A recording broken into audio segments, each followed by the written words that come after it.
నగరపాలక సంస్థ కౌన్సిల్ సమావేశ మందిరంలో మాజీ ప్రధాని డాక్టర్ మన్మోహన్ సింగ్ మృతికి సంతాప సభ జరిగింది.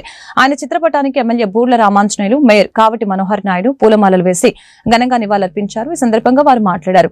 యావత్ జాతి గర్వించదగ్గ మహోన్నత వ్యక్తి మరణం ఈ దేశానికి తీరని లోటని చెప్పారు. మన్మోహన్ సింగ్ లోని ప్రతిభను చూసిన అప్పటి ప్రధాని పివి నరసింహారావు ఆయనను ఆర్థిక మంత్రిగా నియమించారని గుర్తు చేశారు. దేశ ఆర్థిక వ్యవస్థను గాడిలో పెట్టేందుకు ఆయన ఎంతో కృషి చేశారని ఈ సందర్భంగా తెలిపారు. ప్రపంచ స్థాయిలో భారతదేశ ప్రతిష్టతను పెంచి గొప్ప వ్యక్తి మన్మోహన్ సింగ్ అని మేయర్ తెలిపారు. వివాదరహితునిగా నీతి నిజాయితీలతో దేశ అభివృద్ధి కోసం అహర్నిశలు శ్రమించిన మహనీయులు మన్మోహన్ సింగ్ అని కొనియాడారు. అలాంటి మహనీయునికి భారతరత్న ఇవ్వాలని సూచించారు. కార్యక్రమంలో డిప్యూటీ కమిషనర్ ఓబులేసు, కార్పొరేటర్లు, అధికారులు పాల్గొన్నారు.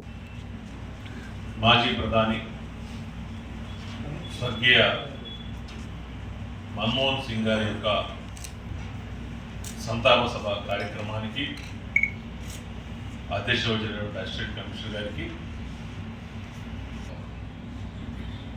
ఈరోజు భారతదేశం ఒక గొప్ప మహోన్నతమైనటువంటి వ్యక్తిని కోల్పోయింది. ఎందుకంటే ఇందాక పెద్దలందరూ కూడా చెప్పారు,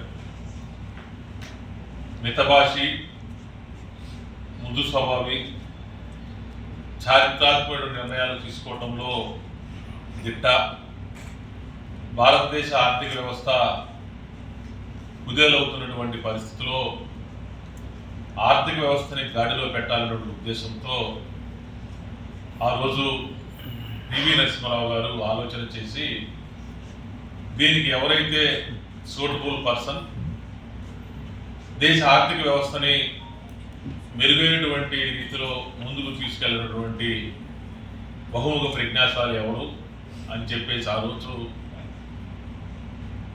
ఆలోచన చేస్తే, అప్పుడు అందరూ కూడా పెద్దలందరూ కూడా చెప్పడం కూడా జరిగింది. ఆ రోజు మన్మోహన్ సింగ్ గారు అయితేనే కరెక్ట్ అని చెప్పేసి, అప్పటికే ఆయన రిజర్వ్ బ్యాంక్ గవర్నర్గా కూడా పనిచేస్తున్నటువంటి పరిస్థితి.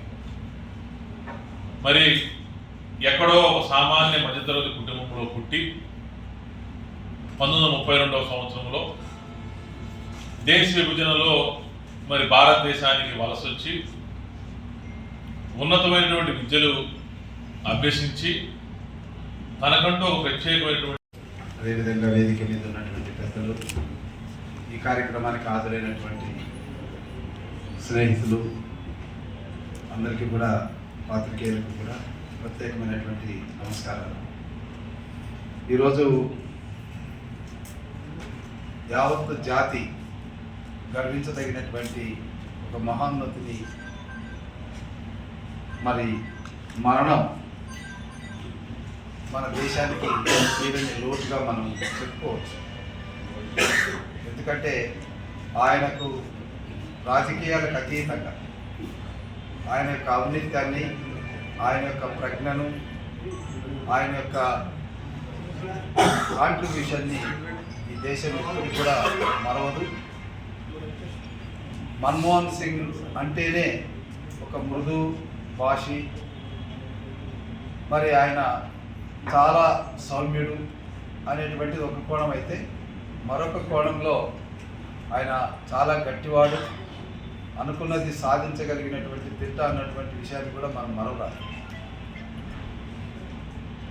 మరి ఆయన కేవలం 40-42 సంవత్సరాల వయసులోనే ఒక దేశానికి ఆర్థిక శాఖ మంత్రి, మరి ఆయన మీ ఎన్నికల్లో నిలబడి రాలే.